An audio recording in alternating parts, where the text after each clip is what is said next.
The great hall of the Galactic Council was filled with light.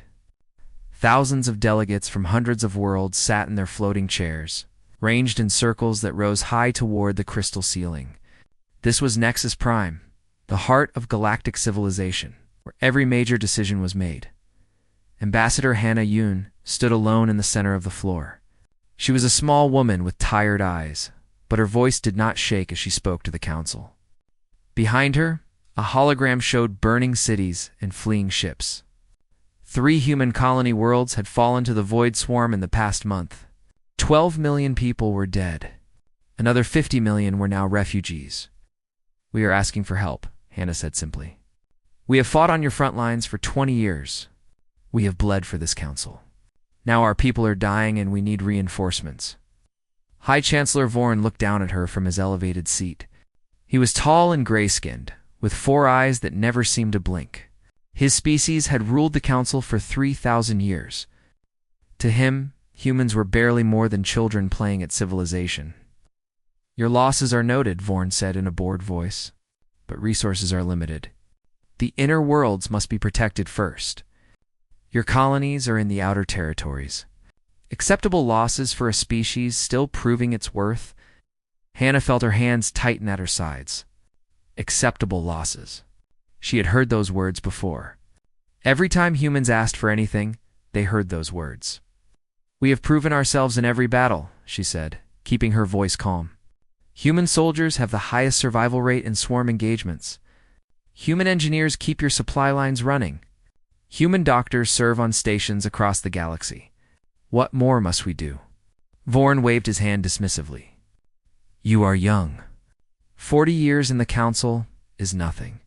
Perhaps, in another century, your kind will have earned greater consideration." From the side galleries, Commander Zol of the Helix Dominion laughed softly. His people were warriors, proud and fierce, and they had always looked at humans with contempt. Ow. "Let the little ones fight a bit longer," he said. "It builds character." A few other delegates laughed. Most simply looked away. Hannah stood there for a long moment, looking around the great hall. She saw pity in some eyes, amusement in others, indifference in most. In 20 years, nothing had changed. Humans gave everything and received nothing but scorn. She bowed her head slightly. "I understand," she said quietly. Then she turned and walked out of the chamber, 3,000 light years away. Admiral Tae Woo watched the recording on his command ship, the Horizon's Edge. He was an older man with gray hair and a face marked by decades of war. Around him, his senior officers stood in silence. Captain Sung Ho was the first to speak. 7 times, Admiral.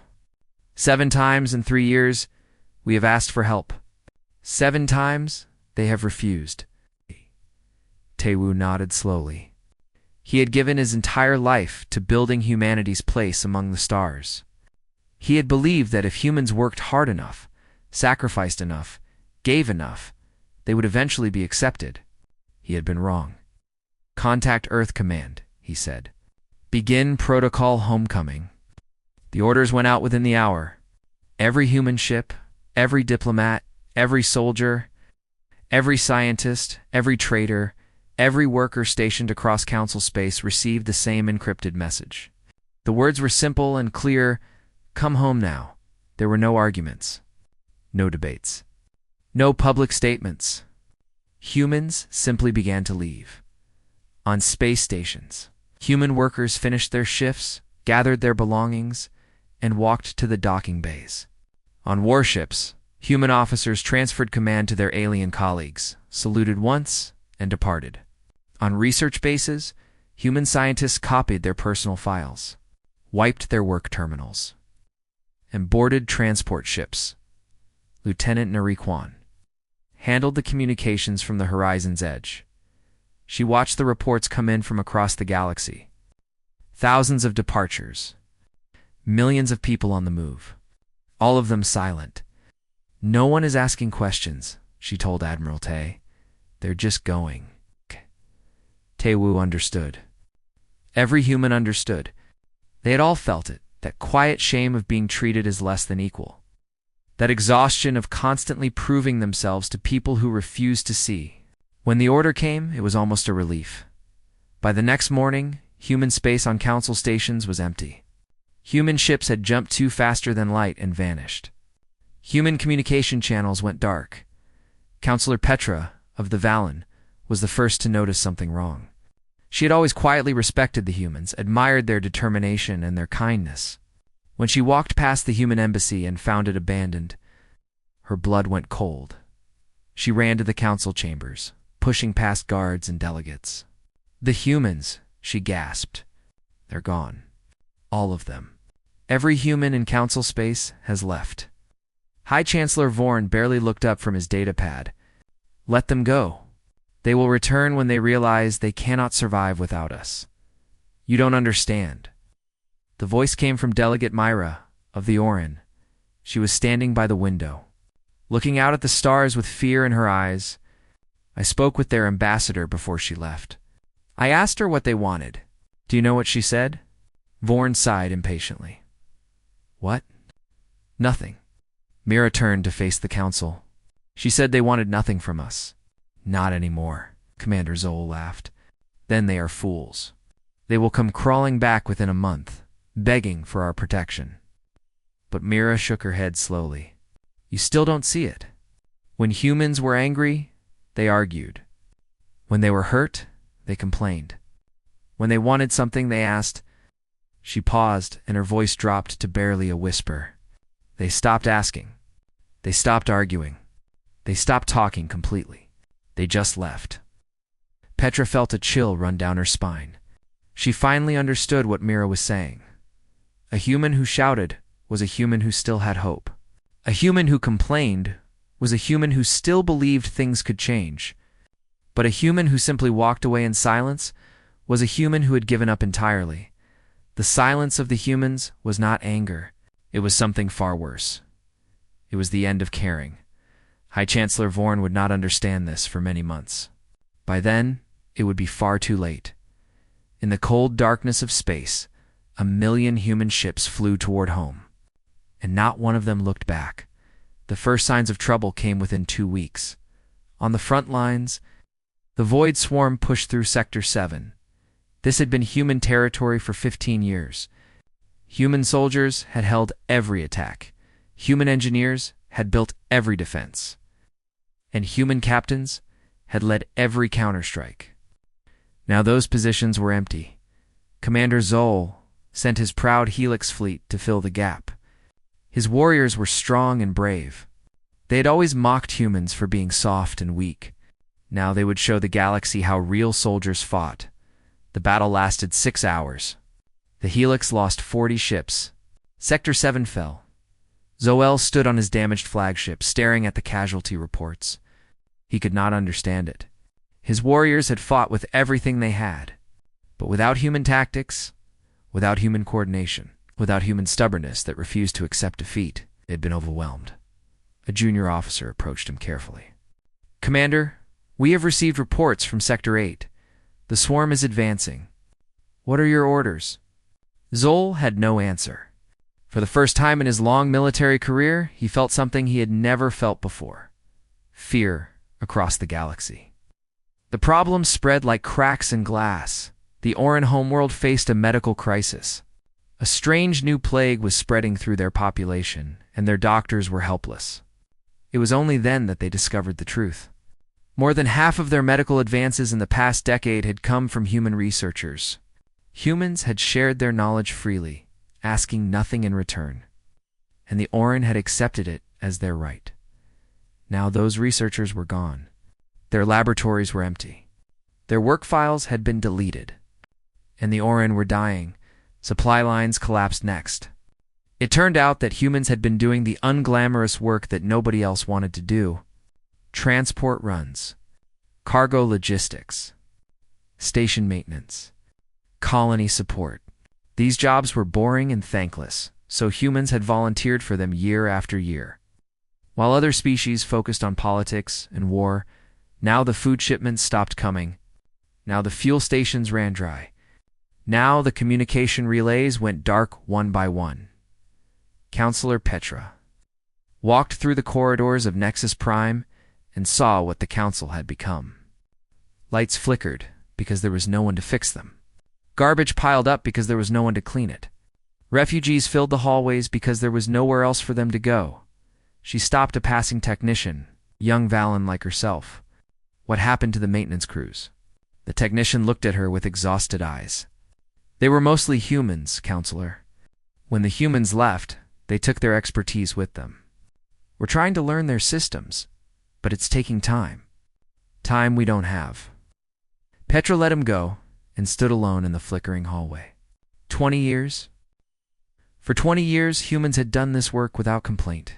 They had asked for nothing except to be treated fairly, and the council had treated them like servants. In the Great Hall, emergency sessions became daily events. High Chancellor Vorn demanded solutions, but there were none. He raged at his advisors, accused other species of sabotage, refused to admit the obvious truth. Delegate Myra finally spoke the words that everyone was thinking. We need to bring the humans back. Vorn slammed his fist on his podium. Never. I will not beg a young species for help. They will come back on their own when they see that they need us. With respect, Chancellor, Mira said quietly, I think we have it backwards. We are the ones who need them. We always were. Vorn's eyes narrowed with fury. Send a message to their government. Tell them that if they return now, we will consider increasing their representation in the council. That should be enough. The message was sent. No reply came. More messages followed. Demands, threats, offers of negotiation. Each one disappeared into silence. The humans did not argue. They did not refuse. They simply did not answer. 3,000 light-years away, Captain Sung-ho stood on the observation deck of his ship. Watching the border between human space and council territory, distant stars flickered where battles were being fought. Council worlds were burning. A young officer named Jin came to stand beside him. Sir, we're receiving distress calls from the Oran colony on Varus 4. The swarm is attacking. They're asking for any available assistance. Sung-ho was quiet for a long moment. He remembered the Oran. Some of them had been kind. Delegate Mira had always spoken up for humanity. But the Oran government had also voted against human requests for help, again and again, because it was easier to follow the Chancellor than to do what was right. How long? Until the colony falls. He asked, Perhaps 6 hours, sir? Sung-ho closed his eyes. He thought about the 20 years of service, the thousands of human soldiers who had died defending council space, the millions of humans who had worked and sacrificed and given everything, only to be told they were not good enough. Maintain our position, he said finally. Continue monitoring. Jin hesitated. Sir, there are children on that colony, I know. Sung-ho's voice was heavy with sadness. I know, but we offered help for 20 years. Every time they told us we weren't needed. They told us we weren't good enough. He turned to face his officer. We can't keep giving to people who only take. It breaks something inside. Something important. He looked back at the distant stars. Let them learn what they lost. Maybe then they'll understand. The colony fell 4 hours later. The survivors fled in refugee ships, desperately searching for safety. Some of them sent messages to human space, begging for sanctuary. Admiral Tae-woo received those messages. He read each one carefully. Then he ordered the border patrol to guide the refugee ships to safe harbor in human territory. We will help those who flee to us, he told his officers. We will show them kindness, as we always have. But we will not go back. We will not fight their wars. We will not carry their burdens. He paused, his old face lined with grief. We gave them everything we had. It wasn't enough for them. So now we give to ourselves. In the Great Hall of the Galactic Council, High Chancellor Vorn watched his empire crumble. He still did not understand. He still believed the humans would come back.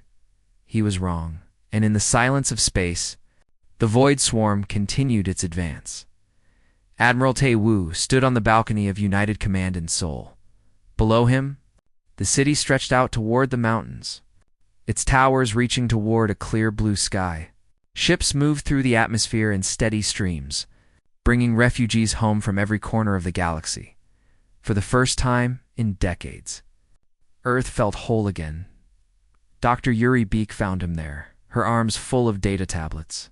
She was a small woman with sharp eyes and a quick smile. For 15 years, she had led the Human Innovation Corps, officially developing technology to share with the Council. Unofficially, she had been doing something very different. "The final reports are in," she said, handing him a tablet. "All human personnel have returned. All sensitive technology has been secured. The Council has no idea what we were really working on." Tae-woo looked at the files scrolling across the screen. Engine designs, shield generators, agricultural systems, medical advances, weapons technology. All of it decades ahead of anything the Council possessed. "They thought we were primitive," he said quietly. Yuri smiled. "We let them think that. Every time they looked down on us, every time they called us young and foolish, we smiled and nodded and kept working. They never bothered to check what we were actually building. It had been a simple strategy born from years of disrespect. If the Council would never see humans as equals, then humans would stop trying to impress them. Instead, they would focus on themselves. Every human scientist assigned to Council projects had spent half their time on official work and half on secret research. Every human engineer had quietly improved designs and sent the improvements home. 20 years of hidden development. 20 years of quiet preparation, and now all of it belonged to humanity alone. Ambassador Hannah Yoon arrived as the sun began to set. She looked different now, Tae-woo thought. The exhaustion was still there, but something else had replaced it. Peace, perhaps. Or maybe just relief. "The Council sent another message," she said. 847 messages now. They're offering increased representation, trade agreements, military alliances. Everything we asked for years ago. Tae-woo did not look at her. His eyes stayed on the city below. And what do they want in return? Everything. They want our soldiers back on the front lines. Our engineers fixing their stations? Our doctors treating their sick? Our workers carrying their burdens? She paused. They want things to go back to the way they were. Where we do all the work and they take all the credit? Yes, Tae-woo was silent for a long time. He thought about the young man he had been, so eager to prove humanity's worth, so certain that hard work and sacrifice would earn respect. That man had died somewhere along the way, killed by 1,000 small cruelties and dismissals. "What do you think we should do?" he asked. Hannah considered the question carefully. "I spent 15 years believing that we could change their minds. That if we just tried hard enough, gave enough, sacrificed enough, they would finally see us as equals." She shook her head slowly. "I was wrong. You can't make people respect you. They have to choose it themselves." Down in the communications center of the Horizon's Edge, Lieutenant Neri Kwan monitored the message channels. Her console showed hundreds of incoming transmissions from Council space. Pleas for help. Demands for explanation. Desperate offers of negotiation, per Admiral Tae's orders. She did not respond to any of them. A young technician named Dae sat beside her, watching the messages scroll past. "Don't you feel bad?" he asked. "Some of them sound really scared." Nari thought about the question.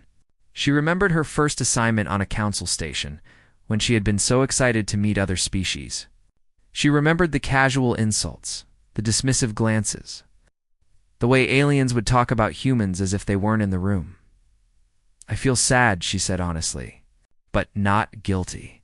We tried to help them for 20 years. We gave them everything we had, and they took it all and asked for more." She gestured at the screen. "This is what happens when you treat kindness as weakness. Eventually, the kindness stops." Dae was quiet for a moment. "So we're just going to let them suffer?" "No." Nari shook her head. "We're going to let them learn. There's a difference." Across human space, a transformation was taking place. Ships that had once served the Council were being refitted with new technology. Colonies that had been neglected were receiving supplies and support. Young people who had once dreamed of proving themselves to the galaxy were now focused on building something for their own kind. Dr. Yuri Beek shared her technology freely with human worlds. Within months, their ships were faster, their shields were stronger, and their farms were producing more food than ever before. The refugees from Council Space were welcomed and given homes. Many of them wept when they were treated with simple kindness. Admiral Tae-woo held a meeting with his senior commanders. "The Void Swarm will come for us eventually," he said. "The Council cannot hold them back. We need to be ready." Captain Sung-ho nodded. "Our forces are stronger than they've ever been. And for the first time, we're fighting for ourselves, not for people who despise us." "Will we help the Council when the swarm reaches them?" another officer asked. Tae-woo looked out at the stars. Somewhere out there, billions of beings were suffering because their leaders had been too proud to treat humans as equals. It was not a thought that brought him joy. "We'll see who they become," he said finally. "We'll see if they learn anything from this.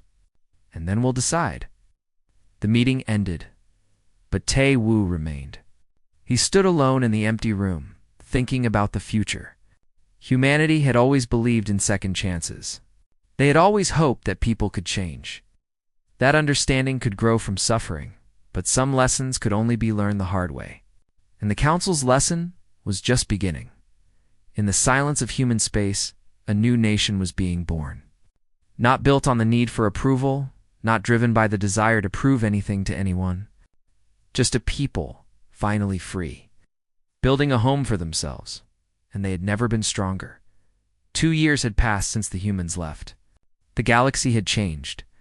The Galactic Council had lost nearly half of its territory. 12 species had been pushed to the edge of extinction.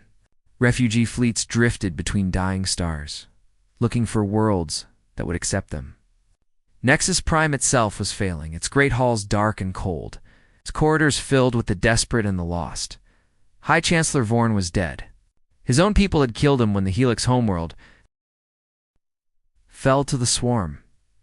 They had blamed him for driving away the humans, for his pride and his arrogance, for destroying everything their ancestors had built.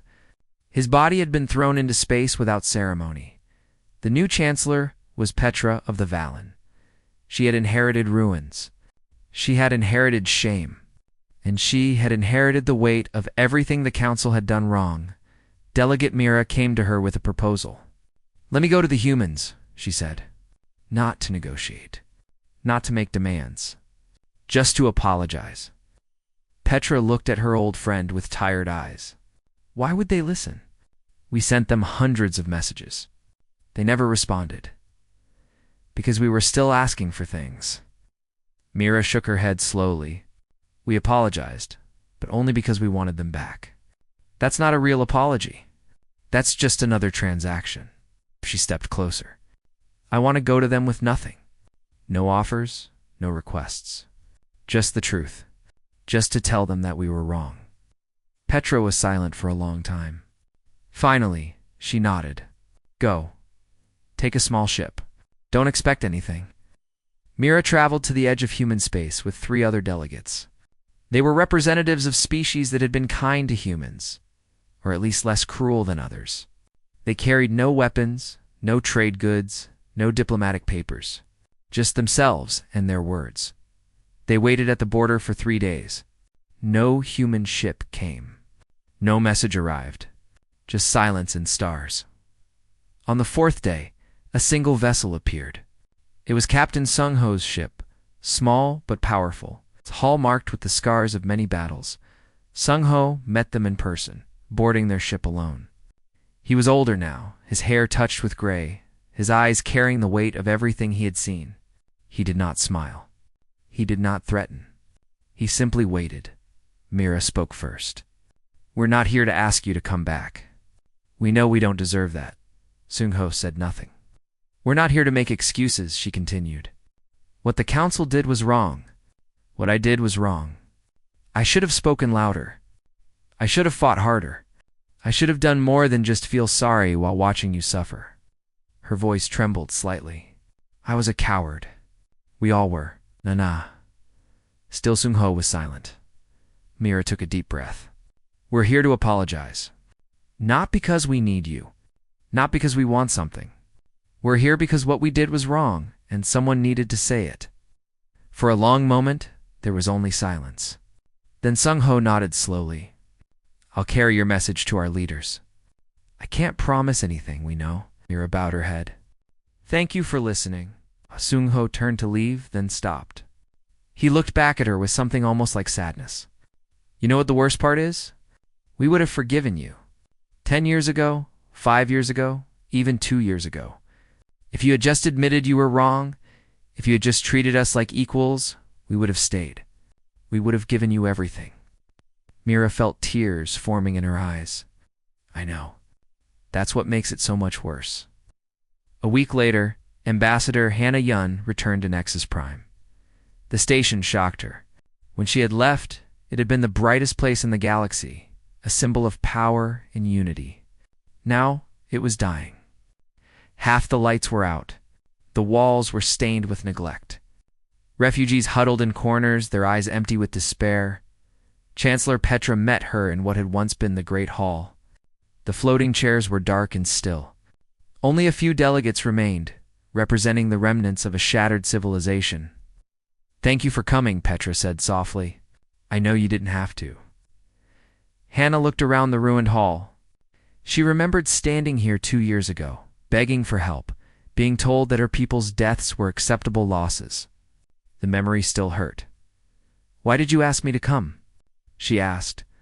Petra lowered her head. I wanted to understand. When you left, you said nothing. No demands. No ultimatums.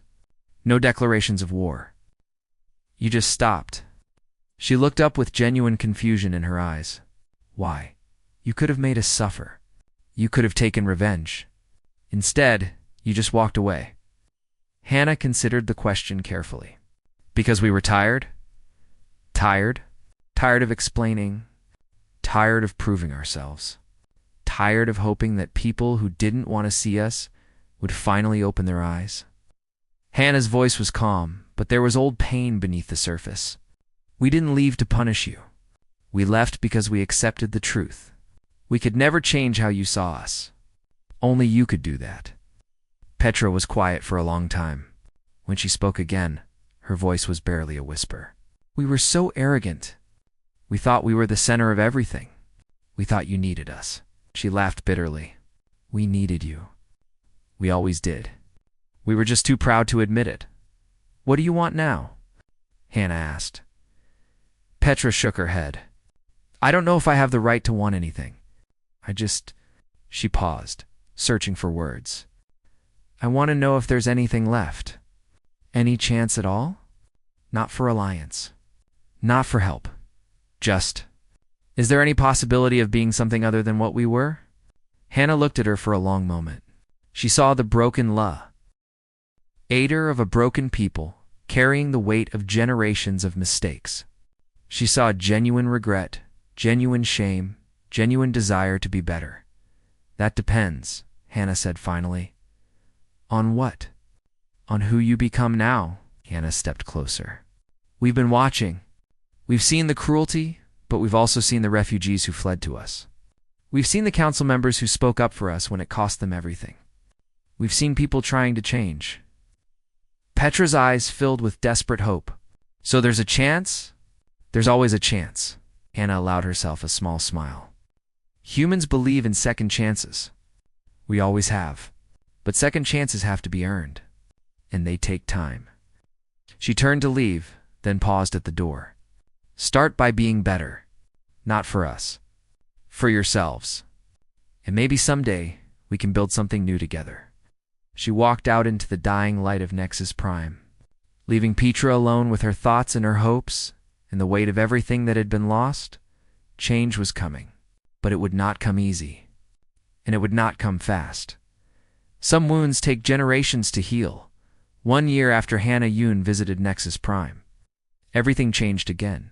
Humanity did not return to the Galactic Council. Instead, they built something entirely new. Admiral Tae Woo announced the creation of the Terran, compact in a broadcast that reached every corner of the galaxy. It was not an empire. It was not a council. It was a simple alliance built on a simple promise. Every member species would be treated as equal, regardless of their age, their power, or their history. The first to join were the Orin. Delegate Mira had given up her council seat. and traveled to human space with 10,000 of her people. When she arrived, she expected conditions and requirements. Instead, Admiral Tay met her personally and said only 6 words: "Welcome home." "How can we help?" Others followed. Small species that the Council had ignored. Refugee groups that had been abandoned. Outcasts and survivors who remembered the kindness humans had shown when they had nothing to gain from it.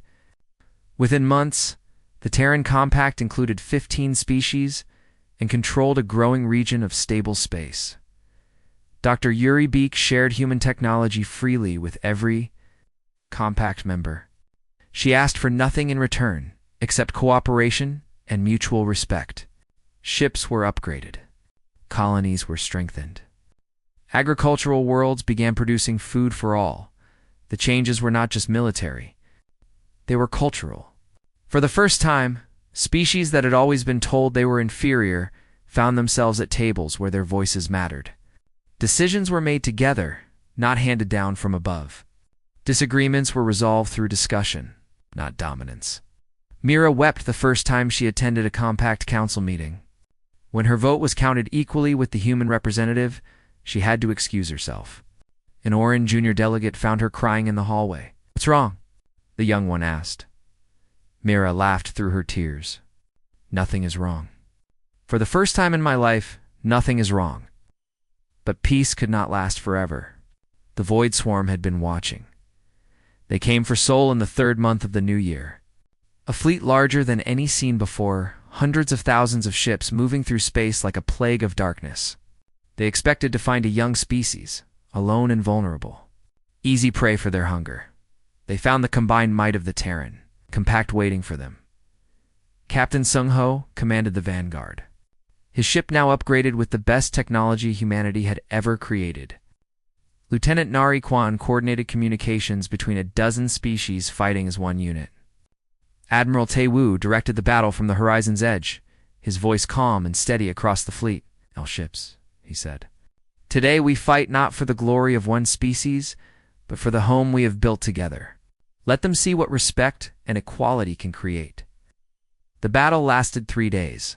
The swarm had never faced anything like the Terran Compact. Human tactics combined with Orin adaptability. Valen shields protecting Helix weapons. Species that had once been enemies, now covering each other's weaknesses, trusting each other with their lives. On the 2nd day, the swarm broke through the outer defensive line. For a moment, it seemed like all was lost. Then a fleet of ships appeared from behind the human lines. They were council ships, battered and worn. Carrying the refugees who had fled to human space years ago, a transmission came through to Admiral Tay. It was Chancellor Petra, standing on the bridge of a damaged cruiser. "We know we have no right to be here," she said. "We know what we did. But this is our fight too. Let us help, please." Tae Woo looked at the tactical display. The council ships were few and weak. They would not change the course of the battle.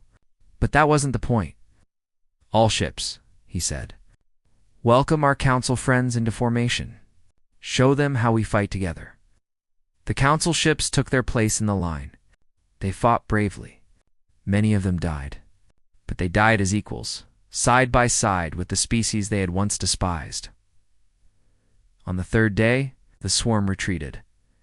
It was not a complete victory. The enemy would return. The war was far from over. But something important had happened. The galaxy had seen what was possible when people worked together as equals. And they would not forget. In the aftermath, Hannah Yoon made a broadcast that reached every world in council space and beyond. She stood alone before the camera, her face tired but peaceful. "We are not your saviors," she said. "We are not your servants. We are not your superiors. We are simply people who wanted to be treated as equals. That's all we ever wanted." She paused, letting the words sink in. The Terran Compact extends an invitation. Not to the powerful, not to the proud, but to anyone willing to build something better. A place where species are judged by their actions, not their age. Where every voice matters. Where kindness is strength, not weakness. Her eyes seemed to look directly at each viewer. You taught us what we didn't want to become. You showed us how not to treat others. And in a strange way, we're grateful. Because now we know exactly what we're building. She smiled, soft and genuine. We're building a home, and there's room for anyone who wants to help. The broadcast ended. Across the galaxy, billions of beings watched in silence. Chancellor Petra sat alone in her chambers on Nexus Prime, tears running down her face. Commander Zoll, once so proud and cruel, now a refugee on a human station, bowed his head in shame and hope. Delegate Mira, standing on the bridge of an orange ship, smiled with joy she had never known, and in soul. Admiral Tae-woo turned off the screen and looked out at the stars. He was old now, tired from decades of war and loss. But for the first time in his life, he felt something that had always escaped him. Hope, not hope for acceptance, not hope for recognition. Just hope that the future could be better than the past, that people could learn and grow and change, that the galaxy his grandchildren inherited would be kinder than the one he had known. Lieutenant. Nari Kwan found him there as the sun set over the city. Sir, the Compact Council is waiting for you? Tae-woo nodded slowly. Tell them I'm coming. He took one last look at the stars, at the vast darkness where so much had happened, and so much more was yet to come. We did good, didn't we? He asked quietly. Nari stood beside him. We did what we always do, sir. We tried our best. We treated people with kindness, and we never gave up on the idea that things could be better. Tae-woo smiled. I suppose that's the most anyone can do. He turned away from the window and walked toward the future. Behind him, the stars continued their eternal dance. Somewhere out there, old enemies were becoming new friends. Broken peoples were finding healing. A galaxy that had been built on hierarchy and contempt was slowly, painfully learning another way. It would take generations. There would be setbacks and failures and moments of despair. But the seed had been planted. The first step had been taken, and it had started with something simple, something powerful. Humans who refused to beg, who refused to fight, who refused to rage. Humans who simply walked away in silence and let the galaxy finally understand what it had lost. In the end, that silence spoke louder than any war ever could, and the galaxy at last was listening.